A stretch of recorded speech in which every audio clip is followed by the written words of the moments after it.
બનાસકાંઠામાં તલાટી કમ મંત્રીઓની બદલીમાં વાલાદ્વાલાની નીતિ અપનાવાઈ હોવાના આક્ષેપ થયા છે। ગૂગલ લિંકમાં માંગ્યા મુજબ જગ્યાની પ્રાયોરિટી ન આપી તલાટીઓ સાથે અન્યાય કરાયાના આક્ષેપ ઉઠ્યા છે। જુનિયરોની માંગ્યા મુજબ અને સિનિયર્સની માંગણી મુજબ બદલી ન થતા 200 જેટલા તલાટીઓએ રોષ વ્યક્ત કર્યો હતો। બનાસકાંઠા જિલ્લામાં 3 કે તેથી વધુ વર્ષથી એક જ ટેબલ પર ફરજ બજાવતા 325 તલાટી કમ મંત્રીની એક સાથે બદલીના હુકમો કરાયા છે અને આ બદલીઓ તાત્કાલિક અસરથી બંધ રાખી ગૂગલ લિંકમાં માંગણી મુજબ બદલીઓ કરવા જિલ્લા પંચાયત પ્રમુખને રજૂઆત કરવામાં આવી છે।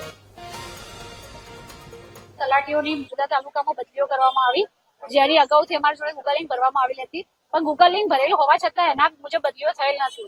પારદર્શક બદલી પણ નથી થયેલી, જેના માંગ્યા મુજબ બધા સેજા મળ્યા બધા નથી મળ્યા અને અમે લગભગ સિનિયર તલાટીઓના બદલી નાખ્યા છે, જુનિયરોના સારા સેજા આપ્યા છે। કેટલા તલાટીઓ નાખ્યા છે? આશરે 100-150 તલાટીઓ નાખ્યા છે। તલાટી મિત્રોની જે બદલી કરવામાં આવેલી છે એમાં પહેલાથી ગૂગલ લિંક દ્વારા બદલી થશે એવું જણાવવામાં આવેલું અને એમાં 15 પ્રાયોરિટી ના સેજા અથવા ગામ આપણે ભરવાના હતા।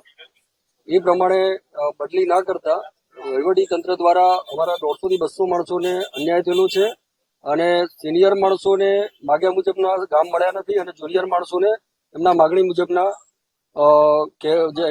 જે અમારા વચ્ચે જે ચર્ચા છે એ મુજબ લાગવગ અને મંડળના જે લોકો છે એમના કહેવા મુજબ એમના પ્રભુત્વને ધ્યાનમાં રાખી અને આ સેજામાં જે તે લોકોની બદલી કરવામાં આવી છે।